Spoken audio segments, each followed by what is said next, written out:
Everyone came to see the blind dog and the cat who guided him. They laughed softly at the way Bailey would pause waiting for Oliver's tail to brush his side. But no one noticed the boy in the back until the day he cried.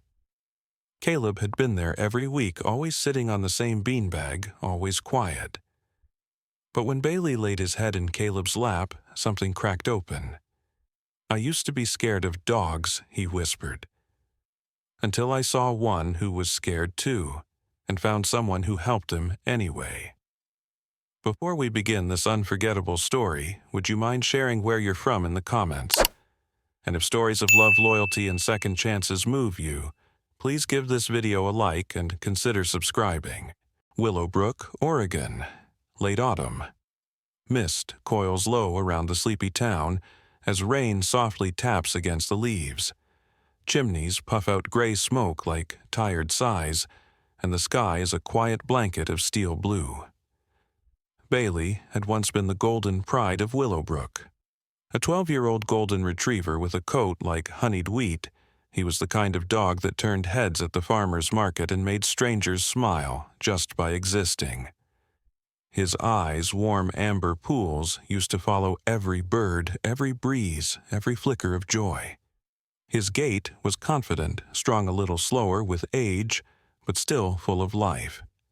But now he lay curled on the braided rug in the corner of Helen Carter's living room, unmoving. The fire crackled a few feet away, but he didn't even lift his head toward it.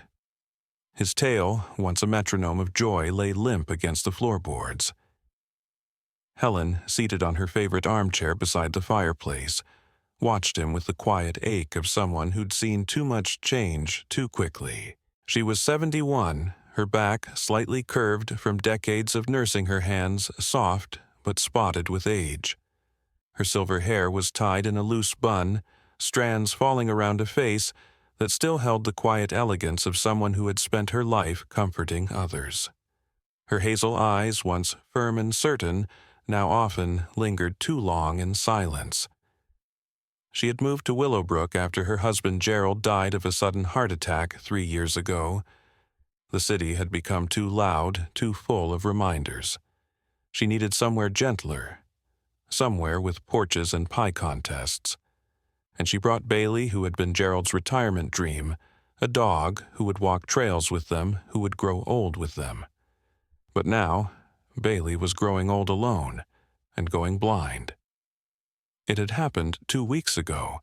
A squirrel had darted across the porch railing, and Bailey, tail aloft, had bounded after it, misjudging the top step. The tumble had been loud, violent.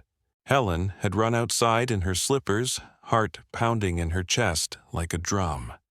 The vet's office smelled like antiseptic and worry. Dr. Keating, a stout man with a kind face and nicotine-stained fingers, had sighed after examining Bailey. Optic nerve damage, likely degenerative. He's losing his vision. Helen. Maybe not all at once, but it's coming. Helen had sat in her car for 20 minutes afterward, her hand resting on Bailey's sleeping head, her other hand gripping the steering wheel. The rain had made rivers on the windshield. Now in the living room, the rain whispered on the windows again. Bailey shifted slightly but didn't rise. Helen stood, her movements slow but deliberate, and walked to the kitchen. She poured warm broth into his bowl, his favorite, but he didn't respond. She knelt, set it near his nose. He sniffed once, then turned away. "You're breaking my heart, Bailey," she whispered. Across the street behind a curtained window, a pair of young eyes watched from a second-story bedroom. Caleb Jenkins, 10 years old, sat cross-legged on the window bench, his knees pulled up to his chin. He was a thin child with shaggy brown hair and a perpetual worry furrow in his brow, a face older than his years. Since losing his mother in a car accident last spring, Caleb had barely spoken more than a few words a day. He lived with his aunt, who taught 4th grade, and often left the boy to his books and quiet drawings. Caleb feared dogs. Not because of anything the animals had done, he loved the idea of dogs, but because his mother had been walking a neighbor's retriever the night the car struck them. Ever since, the sight of large dogs made his breath catch his chest tighten. And Bailey, who had once bounded across the street to greet Caleb with licks and tail wags, was now avoided like a ghost. Caleb hadn't crossed the street in months, but today he watched. He saw Helen kneel beside Bailey, saw the dog not move. And something flickered across his young face, curiosity, maybe, or memory. Back in the house, Helen stood and walked to the hallway closet. She pulled out an old box, opened it on the floor. Inside were Gerald's old flannel shirts, his battered walking stick, and a harness he'd once tried to teach Bailey to wear on hikes. She stared at it for a long time before pulling it out. The air smelled like cedar and grief. She glanced toward the dog. "Maybe we'll try again tomorrow," she said, though. Bailey didn't lift his head. His ears twitched, but his eyes stayed closed. Outside, the sky darkened further early evening, cloaking the town in gray. Willowbrook turned quiet. Porch lights flickered on, and a cold wind stirred the brittle leaves in Helen's yard. Rain returned softly. Bailey didn't move from the rug all night. The rain returned 3 nights later, heavier than before, drumming steadily on the tin gutters of the Carter house and whispering through the empty branches outside. The town of Willowbrook was cloaked in darkness, the kind that settled deep and made the world feel like it had exhaled and gone to sleep. Inside Helen's house, the fire still burned low in the hearth, casting flickers of orange across the old wallpaper. Bailey lay on his rug, his head nestled between his front paw's ears, occasionally twitching at the sound of wind slipping under the door. Helen stood at the kitchen sink, her back slightly hunched, shoulders drawn forward beneath her knit shawl. She was staring out the window, though there wasn't much to see, just the dim porch light casting a halo into the falling rain. Her hand rested on a chipped teacup forgotten in the basin. Then she saw it. A movement, small and certain. A shadow curled beneath the bench near the steps. At first, she thought it was the wind playing tricks, but then a bolt of lightning revealed a sleek figure hunched, soaked through. A cat. Thin, dark-furred, with ears pressed flat against its skull and eyes wide with mistrust. Helen opened the back door gently, careful not to startle it. The cat didn't run. It didn't move at all, just stared at her unblinking. "Well," she said softly, "you poor thing." She stepped outside the cold rain, soaking the hem of her slippers almost instantly, and knelt down. The cat hissed once weakly, but made no move to retreat. Up close, she could see it was a Tom Black with a small white patch under his chin and one torn ear.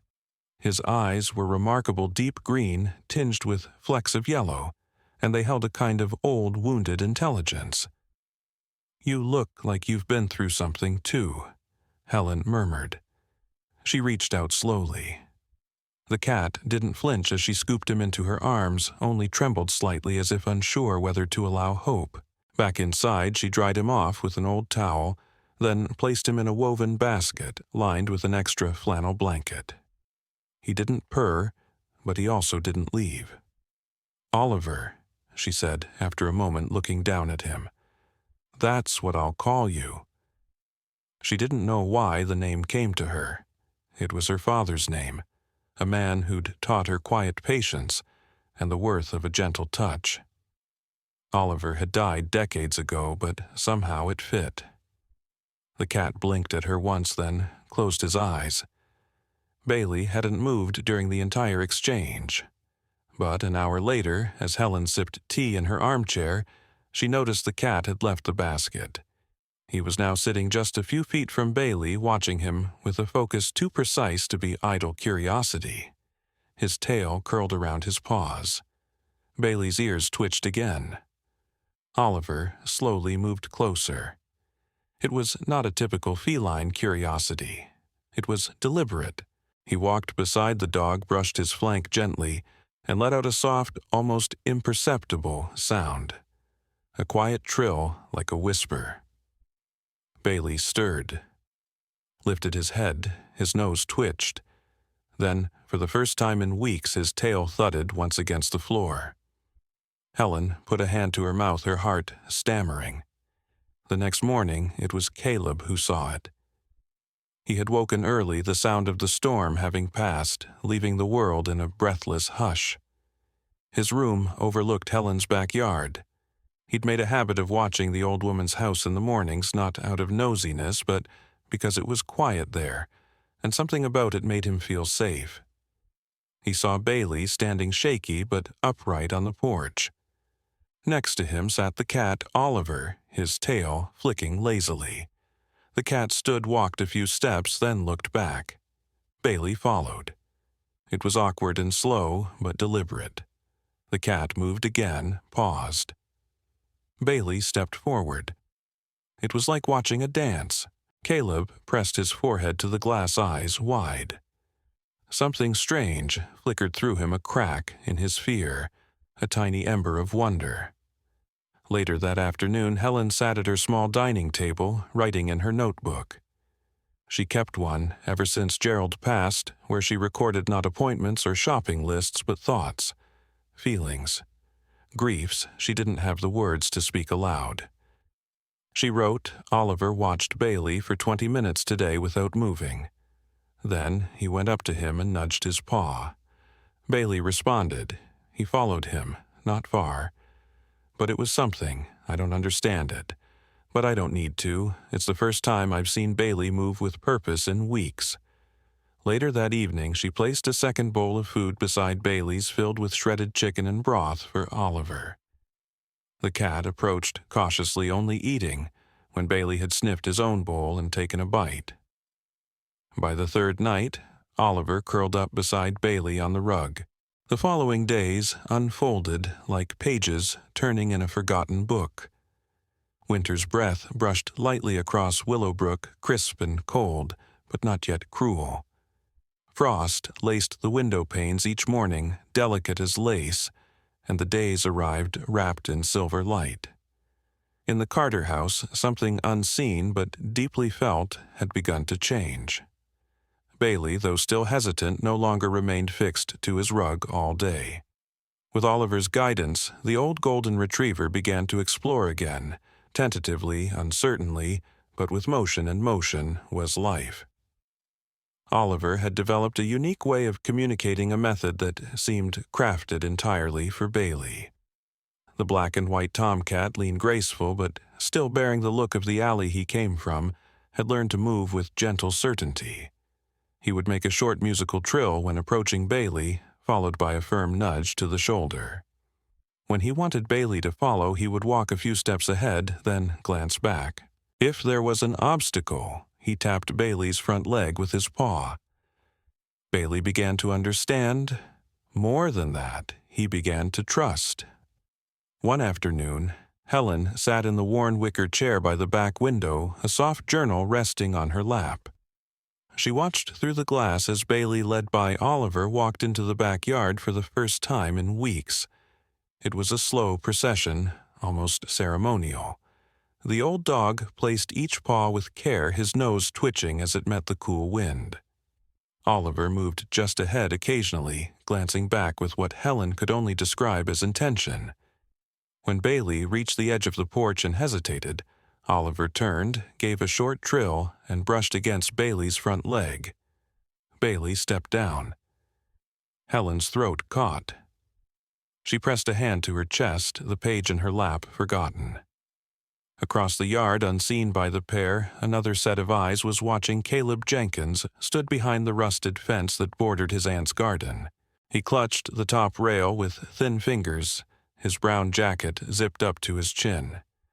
The scarf around his neck was too long and knitted in mismatched colors, clearly handmade. His cheeks were pink from the cold, and his wide eyes tracked every motion. He watched as Bailey slowly followed Oliver across the frosty grass. When the dog hesitated, Oliver would pause, double back, and gently brush against his shoulder again. Caleb leaned forward, barely breathing. When Bailey reached the hydrangea bush at the far corner of the yard, a spot he hadn't sniffed since summer, The boy blinked rapidly and whispered to no one. He's helping him. That evening, Caleb did something he hadn't done in nearly a year. He walked across the street. The sun had just begun to set, casting long golden lines across the neighborhood. Helen was setting out bowls for dinner, and the soft scent of roasted chicken drifted through the window. When she opened the door, she blinked at the boy standing on the steps, his gloved hands tucked awkwardly in his coat pockets. "Well," she said gently, her voice warm and low. "This is a surprise." Caleb shifted on his feet. "Hi, Mrs. Carter. I saw Bailey today and the cat." Helen smiled, stepping aside. "Would you like to come in?" He hesitated, then nodded. Inside, the living room smelled faintly of cinnamon and cedar. The fire was burning, and Bailey lay nearby on the rug, his head lifted curiously. Oliver, as always, was no more than 2 feet away, his tail swishing rhythmically. Caleb sat on the edge of the sofa, his eyes never leaving the 2 animals. "Is it real?" he asked softly. "The way they understand each other." Helen lowered herself slowly into her chair, her knees aching from the day. "I don't know if it's what we'd call understanding, but it's something. They've created a language between them. A language of feeling, I think." Caleb was quiet for a moment, then leaned forward. "He didn't used to be like this, did he?" "No," Helen said. "He used to run the yard every morning. Then the accident happened." Caleb's brows pulled together. He fell. Helen nodded. "Chasing a squirrel. He missed a step, hit his head." The boy was silent. Then, as if speaking to himself, "That's why he's blind." Helen watched him carefully, not pressing. She sensed something delicate unfolding. Caleb finally asked, "What's the cat's name, Oliver?" He tilted his head. "He's not afraid of Bailey? Not at all. He seems to know Bailey's not dangerous. Maybe even that Bailey needs him." Caleb looked down at his hands. "My mom used to say animals feel things better than people, like sadness or when someone's scared." Helen's heart softened. She reached over and gently placed a hand on his gloved fingers. "I think your mom was right." They sat in silence for a while. Bailey shifted slightly and Oliver moved closer, brushing against his side. "I think I want to come back," Caleb said suddenly. "Maybe help with the animals." Helen didn't hide her surprise. "You'd be welcome, sweetheart, any time." Saturday arrived, wrapped in the pale warmth of early winter sun. Willowbrook's streets glistened, slightly damp from the night's rain, and the air carried the earthy scent of wet leaves and chimney smoke. Helen Carter buttoned her long gray wool coat and looped a knitted scarf around her neck with careful hands. She turned back toward the living room, where Bailey sat quietly, harness clipped to his collar, and Oliver rested nearby on the rug, his sleek black tail twitching ever so slightly. Today was different. Today they were leaving the safety of home. Helen glanced at the time, 9:14 a.m., and reached for the cloth tote by the door, already packed with snacks, Bailey's water bowl, and a small blanket that carried the familiar scent of home. Her fingers hesitated for a beat on the doorknob. Then she looked at Oliver. "You ready, soldier?" The cat blinked slowly, then rose to his feet with a silent grace and walked to Bailey's side, brushing lightly against his leg. Bailey responded with a soft whine and a tilt of the head. Helen smiled. "Then let's go." The Willowbrook Public Library stood like a brick sentinel on the edge of Main Street, its arched windows and ivy-covered walls giving it the look of an old English manor. Inside, the community room bustled with quiet excitement. Colorful beanbags, stacks of picture books, and a felt board shaped like a tree adorned the space. At the center stood a woman with bright copper hair pulled into a high-bun glasses, perched precariously on her nose, and a long sweater dotted with patches of dog fur. Lana Morgan. Miss Lana, as the children called her, was in her early 50s and had the energy of someone half her age. A former school counselor turned children's librarian, she carried a gentle charisma and a belief that stories could heal what medicine couldn't.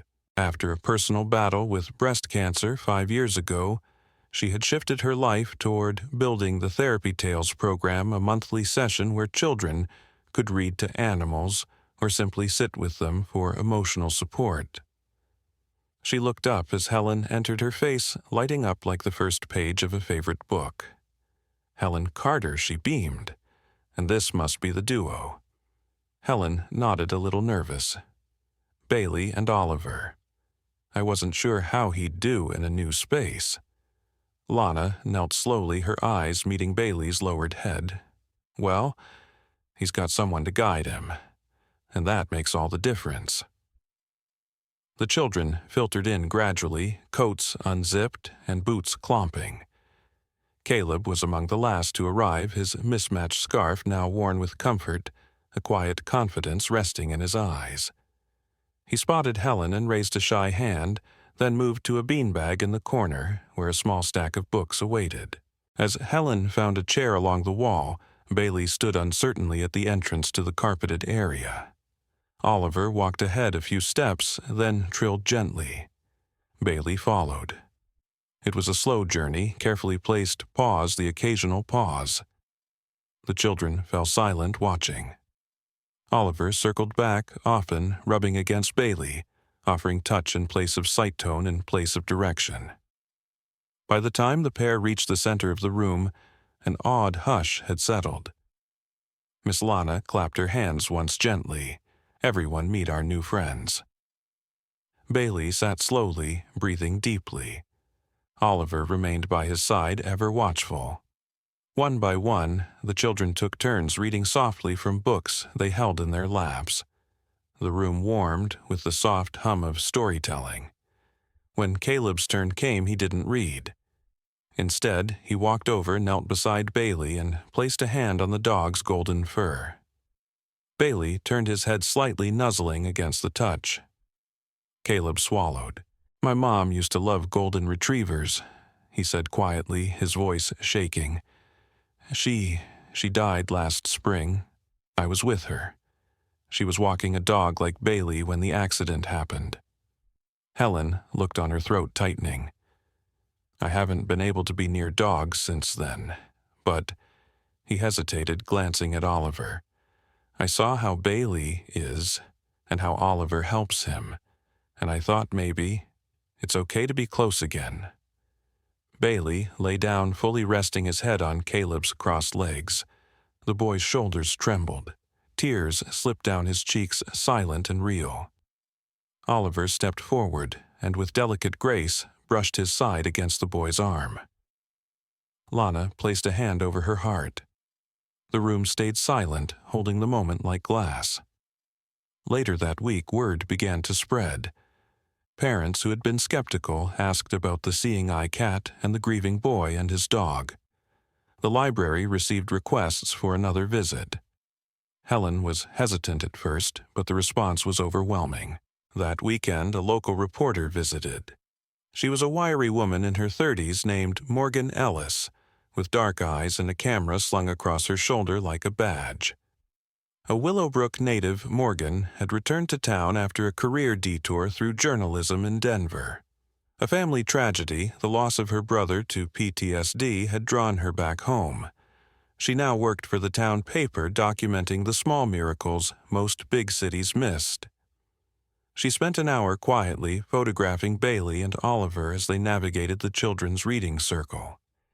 She said little scribbling, only brief notes in a small leather-bound book. By Monday, the story had gone live, The Cat Who Sees with His Heart. How the two animals helped a boy heal. It sparked more than interest. It brought visitors. People came to the library just to see them. Helen found herself talking to parents, grandparents, even therapists. Some brought children who had lost pets or were struggling with anxiety. Others just came to watch. In every corner of the room, there were quiet tears, cautious smiles. Caleb now attended every Saturday. He even began volunteering with Miss Lana, helping feed and groom the library's resident foster cats. Each time he waited for Bailey and Oliver to arrive, and each time he was the first to greet them. Oliver, once a shadow under a porch, now carried himself with quiet assurance. He no longer flinched at loud sounds or strange voices. His attention was still for Bailey first, but he'd begun letting others near him, particularly the children. Especially Caleb. In those moments, watching a once-lost boy stroke the fur of a once-lost dog, both led by a cat who seemed to speak without words, Helen felt something inside her settle. Not grief, not exactly, but maybe its gentler cousin, peace. Snow fell, like whispered secrets, over Willowbrook. It layered rooftops in white hush, blanketed the sidewalks, and turned familiar roads into winding paths of memory. The town moved slower during these days. Footsteps, muffled voices softened, and time itself seemed to hold its breath. From the window of her living room, Helen Carter watched the snow accumulate a steaming mug of chamomile tea held between her chilled fingers. Bailey lay curled by the fire, his breathing steady but slower than before. Age now showed not just in the white around his muzzle, but in the way he stirred only when he had to, as if even waking was a task negotiated with aching joints. Oliver remained by his side, a black shadow of quiet devotion. The cat had not left Bailey's company for more than a few minutes at a time in weeks. Helen, in her soft gray sweater and wool socks, moved carefully through the house. She'd grown used to the rhythms of her aging dog, and his unlikely feline guide had learned to read the flick of Oliver's tail, or the subtle huff of breath Bailey gave when needing help. There was a language among the three of them now, invisible and complete. That morning, the snow was deeper than usual, thick and heavy wet with warmth trapped beneath the cold. Helen cracked open the door and peered outside. "Bailey, let's try the yard," she said gently, reaching for his leash. Bailey stood slowly, but when they reached the threshold, he stopped. His nose twitched at the cold scent of snow. His paw hovered uncertain. The blanket of white was too foreign, too textureless for him to understand. Then, as always, Oliver stepped forward. The cat disappeared into the snowdrift briefly, his sleek body low against the wind. Helen watched with a lump in her throat as Oliver paused a few feet away and looked back. His paw marks were the only footprints on the blank canvas. Then, in a motion so deliberate it seemed rehearsed, he trotted forward a little more, paused, turned, and looked again. Bailey's ears lifted. He stepped forward, slow, hesitant, one paw landing precisely in Oliver's prints. The process repeated. Step, pause, follow. Helen stood on the porch, her breath fogging in front of her heart full. She hadn't expected to cry, but the tears came anyway. Not sadness, but something else, something deeper. She wasn't alone. Beside her, from the adjacent yard, stood a tall man, wrapped in a navy parka, knit beanie low over his brow. It was Jim Darrow, her neighbor of 12 years. He rarely spoke more than a polite hello, a retired truck driver with a craggy face and eyes like tired steel. He didn't cry, often, hadn't since the day he buried his wife, but in that moment he wiped his cheek with the back of his glove and murmured, "That cat's a miracle." Helen could only nod. Word of the snow walk spread quickly. Caleb, who had taken to visiting every other afternoon to play with Oliver and brush Bailey's coat, begged his teacher to let him bring photos of the pair to school. His teacher, Miss Jennings, a woman in her 40s with a love for nature, and a quiet voice, listened carefully as Caleb told the class about Bailey's blindness and Oliver's guidance. Miss Jennings, recognizing the opportunity, invited Caleb to share their story at the school's weekly confidence circle, a tradition where students spoke on topics meaningful to them. It was optional, and Caleb had never volunteered before. His stomach twisted with nerves. But that Friday, with a small index card trembling in his hand, he stepped to the front of the room. The classroom was warm and smelled faintly of pencil shavings and cocoa powder. 20 students sat cross-legged on the carpet. Caleb cleared his throat. "My name is Caleb." He began, eyes flickering toward Miss Jennings for reassurance. "And I want to tell you about Bailey and Oliver. Bailey is a dog. He's blind. He fell once and couldn't see anymore. He got really sad. But then Mrs. Carter found Oliver. He's a cat." There were a few giggles. Caleb smiled for the first time. "But Oliver helps Bailey. He doesn't bark or meow a lot. He just knows. He walks first. He leaves prints in the snow so Bailey can follow. And Bailey, he trusts him. They're like best friends. Even though one can't see and one doesn't talk." He paused, then added, "I used to be afraid of dogs. My mom died last year. She was walking a dog when it happened. I thought if I stayed away from dogs it wouldn't hurt anymore. But Bailey showed me that even when things are broken, they can still help someone else. And Oliver, he reminds me that even small things can do big things. You just have to listen." When he finished, no one clapped at first. Just silence. Then Ms.